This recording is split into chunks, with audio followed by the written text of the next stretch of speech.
following an assessment of 92 political parties registered prior to the last general election, the Independent National Electoral Commission, INEC, said only 18 political parties survived. INEC's action was a result of the dismissal or dismal performance of these parties in last year's elections. Well, this action has received elicited applaud and criticism from the electoral umpire, INEC, with some of the parties threatening to challenge the action in court. Joining us now to speak on matters arising from this and the electoral reforms is Chairman of the Abundant Nigeria Renewal Party, ANRP, Mr. TOPE FASUA. Now, thank you so much for being here on the morning show. Let's go straight into it now. The registration of these 72 parties, lots of them have come out to say that what was the hurry? We still had elections to be conducted in Edo and Ondo states, and the electoral cycle was not over yet. So what's this rush with INEC? Well, anyway, thank you very much. And the way you presented is just our position, actually, because though in the books of INEC, they said, oh, our cycle is done, you know, with a certain judgment and some guys who went to, who challenged their cases and so on. In fact, that was before we got the Supreme Court judgment on Bielsa, where many of the parties that were involved also contested, you know. So with the Supreme Court judgment on Bielsa, it showed that clearly even the cycle as defined by them wasn't over. And also, when you look at the fact that Edo and Ondo, yes, they're still pending, you know, that means that the cycle is not over. Equally, if you look at the letter of the law and the amendment of the you know, that they relied upon, you will see that that amendment was very clear. The constitution of this country is clear that the cycle will be up to the ward level. I mean, all the elections have to be held up to the ward level. See, this brings up a very interesting constitutional question. For example, in fact, when someone did the analysis, they said about 30 states have not even done elections at the local government level. Why? That means that they are depriving the average Nigerian of representation at that level. You don't, you know, the state governors don't have the right to just select a few caretaker committees. All right, so this brings up the question that and you see, people don't understand that politics is a chess game, right? So when they see some of us, oh, you contested, you've lost, so we'll go and sit down. No, when you get involved in that process, it's a chess game, so that you're going to have impact somewhere down the line, you know, so that's what it is, you know. So, but some would tell you that on that issue of the local government level that you talk about, that the Constitution, to a very large extent, is very, very silent, very quiet. The Constitution is not silent. On the role of the local government, or even how important the local government is. Absolutely. In the scheme of things. The Constitution regards local government as extremely very important. Absolutely. Okay. Because that's the point that interfaces with the common man at the end of the day. And as a matter of fact, the way the Constitution is that it specifies how many states are in the country, specifies how many local governments are in the country, even down to the wards. So the Constitution is clear. The Constitution deals with Nigeria. The Constitution does not consider whether INEC or any other institution is ineffective or whether someone has gone to court and got something. The Constitution is clear. The Constitution is for Nigeria, and the Constitution says that, you know, a political party, even as amended, should be able to take part in, or whether they like it or not, or whether they wanted to or they don't want to, it's their choice, that the elections must take place in the presidential level, state, senatorial, House of Reps, down the line, down to the ward, before you can make a call and say, well, you know, these guys didn't make 25%. You know, minding the fact also that this amendment we're talking about was put in place surreptitiously, I would say, sometimes in 2018 by the APC-led Senate. You know, is what they wanted. However, they were coming from the mindset that, look, to protect APC as it is, I mean, the big parties as it is. And you can see that the APC and PDP are one party anyway. And someone loses here, runs to the other one, and back and forth. So, but again, that's the reason why we're on the scene. We're going to ensure that, of course, we're not thinking about taking this up with them. We already have started. In fact, one of the judgments will be, you know, if the judge sits tomorrow, February 17, we'll hear the first issue, because there was a case in court to stop INEC from doing what they did, and they had been served, but they preempted the court, of course, in disrespect of the court. I mean, it's the impunity that governs society in Nigeria today. I mean, one can argue that the register did in fact not look at the provisions in the Constitution. I'm just curious to know, how well did INEC carry these parties along? Absolutely, it's embarrassing. It's embarrassing. I think that, unfortunately, whereas the people who work in INEC, I've met quite a number of decent people, including the chairman of INEC, the commissioners, some very decent people, not all of them. But I think they've been used to dealing with riffraffs for too long. I mean, you're going to... Those are very strong words. Yeah, actually, yes, they treat us like riffraffs, actually. They treat us like cattle, and you could just generally come with a whip. Unfortunately for them, when they call meetings, the big parties never attend the meetings. The big parties treat them like trash. They treat the rest of us like trash. And, it can't stand. We're an institution. So you want to deregister a party. The Constitution does not say that you should do that process with impunity or militaristically. The last time we had this kind of deregistration or this kind of statement were in the Abacha days and in the first Buhari coming and all of that, Babangida days, catch and release, the register parties, re-register them, the register parties, without no communication. So what they did was, they gave us a very tight leash at some point in time, and on the 3rd of, they said, look, we're coming for an impromptu inspection. On the 3rd of December, they were in our political party, ANRP, and, we had about 30 or more ESCO members. They wanted to be sure that, they said, this is going to be to ensure that you still have all the requirements for being set up as a party. Do you have an office in Abuja? Give us the key requirements. Exactly. Yes. So, do you have an office in Abuja? That's what they want. Do you have a spread in your ESCO of people from 25 states, 24 states, and the federal capital? All right. Are you keeping your books of accounts? All right. Do you have a membership register? All right. Those are the things that they require. And we had all of those things. They were very impressed when they came to our party. And then, we didn't hear from them. Okay, we would expect that. Okay, fine. So, we visited you on so date. This is what we found out. And, these are the areas you could do better and all of that. We gave them everything they want. We aced it. We aced that inspection. The next thing was they went to the newspaper. I mean, we saw network news. I mean, that's absolutely embarrassing. That is unconscionable. That is unacceptable. But those who are in support of INEC's move of deregistering 74 political parties say it is actually good for democracy. That the fewer parties, the better our democracy. And then again, they actually went ahead to say, look, not just deregistering political parties, that INEC really should go, a step further by, investigating the source of funds of political parties. Absolutely. Like yours. See, there are other requirements for deregistering a party. Have you seen President Buhari's expenses for his election anywhere? No. INEC is so, they're cowed by those big parties. You will not ask them. I did my expenses immediately after the election. I even put it on Twitter. I put it on Facebook for anybody that's interested. INEC should also look at that angle. But there are other things. Many of this, if a party does not hold its convention in 2 years or thereabout, it's a grant for deregistration. Some of these big parties can't even hold their conventions. They can't. Many times when they do, there's factions everywhere. So, but certainly, the people who are saying you cannot legislate the number of parties in a democracy, otherwise it's not a democracy. You cannot say, oh, all we want is 5 parties. Unfortunately, not only those, a lot of people, some of them are supposed to be intellectual who say some of those things, but even a certain commissioner in INEC, who is the commissioner in charge of public relations, goes around saying, we're going to have, at the end of the day, we'll have only 5 parties. At the end, no, that's undemocratic, that's militaristic. It was Abacha that had 5 parties, right?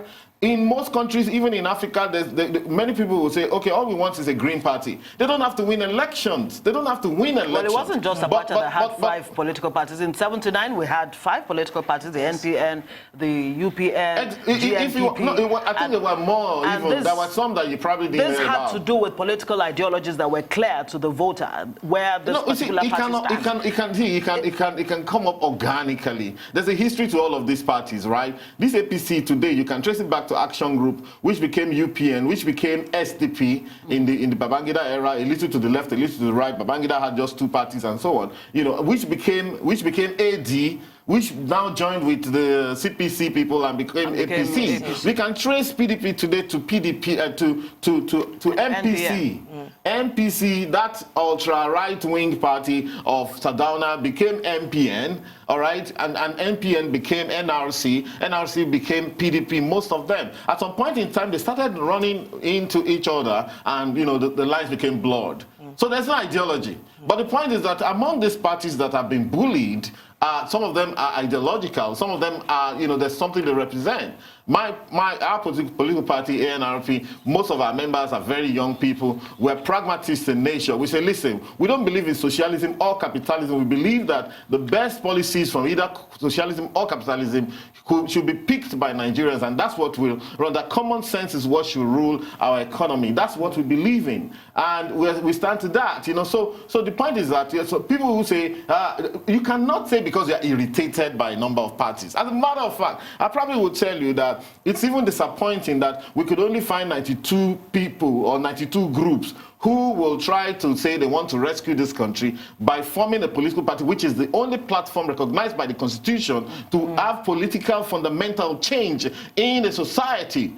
It's not even enough with the number of problems we have. And apart from that, look at the last 20 years, 1999 to date, how far have we gone? Poverty has gone up, illiteracy has gone up. And so are we saying we should be sedate and queue behind the same parties that created the problems in the first place? What did Einstein say? Einstein said you cannot solve the problems of today by using the same instruments that created them in the first place. They said it's insanity. We decided not to be insane. But aren't you concerned that the voter may have problems with that large ballot paper? Absolutely, indeed. When it comes to voting. We are concerned, but who should be taken off? Who should be taken off as the people that created the problem? As a matter of fact, if you ask me today, APC and PDP, if you actually examine those two parties, should not be parties in Nigeria today. Look at Imo State. Okay, so the man that was number 4 became number 1, and before you know it, all the guys in the House of Assembly have shifted to APC and all of that. So who should be? Now, however, the real question now becomes that, look, why are we concerned that our people cannot understand and interpret what's in the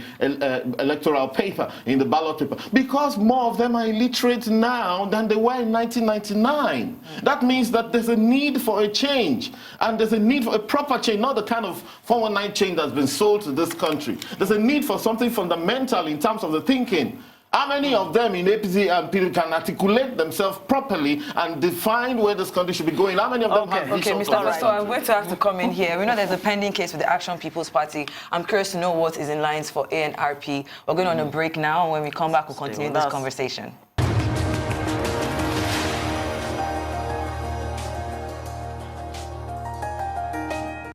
Welcome back to the morning show. Yes, we're still talking to Mr. TOPE FASUA, and before the break, you were analyzing the deregistration of the political parties, including yours. Now, my question is, I mean, the first people to come out to to kind of attack this decision was the Action People's Party. They went straight to court. Now, I'm curious to know what ANRP is doing. Are you going to be working in collaboration with some of these other parties? What is in the works? We're working in collaboration already. We're part of the suit that we determine tomorrow, which had already been, like I said earlier on, served to INEC, but INEC decided to ignore that. And they went and took a decision which is kind of sub judice as far as the courts are concerned. And, well, it's the way they do it. And mind you, it's not only INEC. A lot of institutions in this country are now steeped in this impunity of, okay, we'll do our worst, you to go and do your worst and all. But you can't run a country like that. So apart from that, we're also, as ANRP, stating our own position. In fact, if you look at it, we believe that our relationship with INEC is contractual, all right? That's the way we look at it. If we met your condition and you collected a certain fee from us, which is just about 1 million naira non-refundable, among some of the things that we have to fulfill over a period of 1 year before we got our license, and then that certificate you have given us puts us under the impression that this certificate should be used to do a few things. Number one, we started to establish offices around the country. We spent money, and we're talking talking about very normal, average people investing in this country. We believe that we're a national party. So we don't even believe in all this idea, oh, the chairman of the party should take all the money of the party and invest in his local government so that he can win one ward or win 25% of a local government. I don't believe that's how it should roll, okay? But okay, fine. Because we had an INEC license, we invested in different parts of the country. We invested in party primaries, which INEC attended. We invested in elections, all right? We spent our money. So that's a contract we have. If you are going to breach the contract, especially if you are breaching it and breaching the constitution, a constitution that states very clearly what the reason why you should be able to collect this license from us, which means that we should have participated in elections in 37 states of this country. We haven't. All right? We should have contested in elections in 774 local governments of this country. We haven't. We probably haven't, maybe more than 100. So they should go and organize it. It doesn't matter. INEC comes up with this, unfortunately, a very funny argument that we're only concerned with the federal capital. How can the Constitution is not concerned with the federal capital. The Constitution is concerned with Nigeria. And you wonder whether this is where the debate must come about when do we hold the elections in all of these local governments and wards that have been neglected in this country. Is this where the electoral reforms need to come in absolutely as quickly as possible? Exactly. The president, yes. President Muhammadu Buhari, still has not assented to that because law. they're afraid. You see, the fundamental kind of reforms that this kind of argument precipitates is going to go to the root of this country. All right, look. There was an waste panel set up by one of the few honest presidents we've ever had, whether people like it or not, Umaru Musa Yar'Adua in 2007, thereabouts, And he set up this waste because Yar'Adua came in, honest guy, and said, look, I know that the elections that brought me in was quite flawed, but we're going to do something about it. They set up that panel. He fell ill, unfortunately, and died. But the panel actually has a report which is gathering dust somewhere, and Buhari and co, they know. One of the things it says is this: how do you dislink the leadership of INEC from political parties? So why would a sitting president appoint the leadership of INEC at every point in time, including all the commissioners, including all the directors? Are they not then card-carrying members, so to speak? I'll tell you today that INEC is split between APC and PDP. That the guys who were beholden to the old PDP, the old leaders, who are still within the system, that most of them now are now beholden to the new leaders. That's not it. Why does INEC have to prepare a budget and go to the National Assembly of partisan people to beg them and say, oh, God, sign, and then they'll say, look, if you don't give us this, we won't sign your budget. Yeah. INEC should be self-funded. Yeah. And it can be done. If you even start it today, Nigeria, go to Australia. If you don't vote, it's a sin there.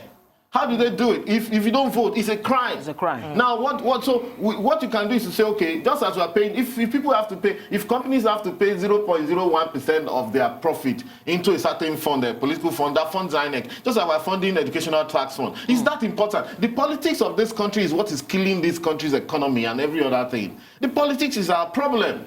And we cannot leave that politics to the people who are purported to be the Lord and Master, the principalities and power, who have run the country aground as we speak. We can't continue to leave the politics to them. That's why some of us have to get involved. Well, like they say, politics is too serious to be left to politicians. And so, because that also because the kind of party we set up in the ANRP, we said we want a party where the guys who be in this party would also have businesses, they will also have jobs.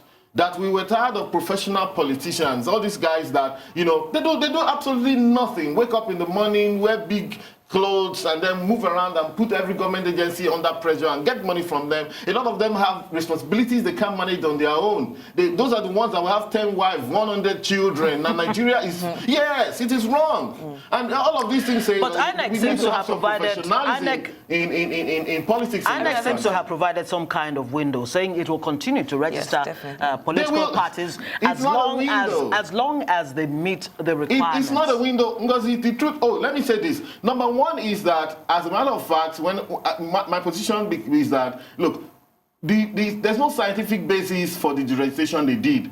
We don't even know the results. They never sent us the results in all of these places. We can only conjecture. Excuse me. No, they should send us the result, or we see it on their website. If anybody that's listening to me goes to inecnigeria.org today, go to where they put the result and click on it. Nothing is there. It's a dummy. I mean, that should It's a definitely be part of the case. It should be. So on what basis have you deregistered when I can't even say, okay, all right, now this is the result. Oh, okay, sorry, I can't find 25% in any of these places. Yeah. It's just an assumption. You know, so why are we doing this based on assumption?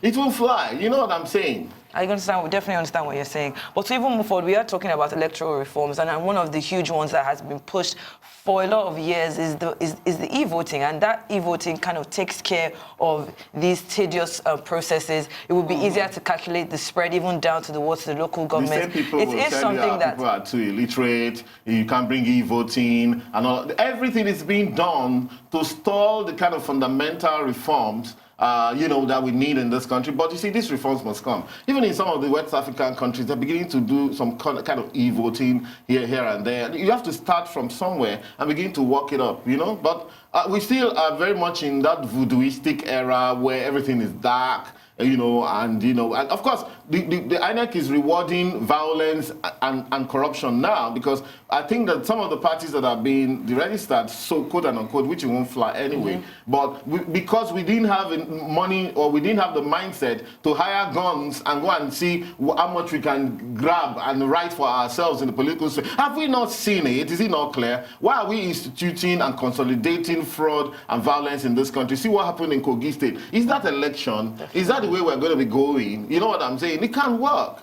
So, but then, again, that's why we are here on the scene, because by our participation in this chess game of politics, we'll ensure that things will be done in the right way in this country. So what's the way forward now? I mean, going forward towards 2023, well, what kind of INEC do you expect to see?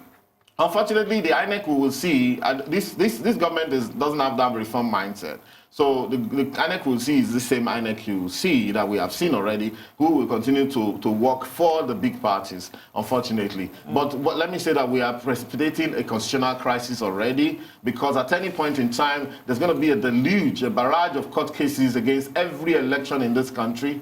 Okay, from everywhere, and at any point in time, any election can be stopped in this country. Over 1,000 or so cases in Absolutely. the last you see, INEC will tell you, they always boast 2019. that, some of them in INEC, they always boast that, oh, they have too many court cases, there's nothing that will happen to that. You know, but you see, they'll be shocked. At the end of the day, as it is right now, they have proven that they are not even worthy of existence as an institution in this country. So at any point in time, you know, we're going to ensure that, you know, we will get our rights, and if that means that any political process will be stalled. For example, Edo, Enugu, Ondo, there are court cases against those ones, and anything can happen on that. But you asked me one question that I didn't answer the last time. I'm trying to, what's it about, if you could remind me? I'm talking about electoral reforms. No, what kind of, you know, electoral reforms that you would expect to be well, again, of course, it's back to the waste report. We would fundamentally, of course, e-voting will be great. Yes. Number two, dislink INEC leadership from politics.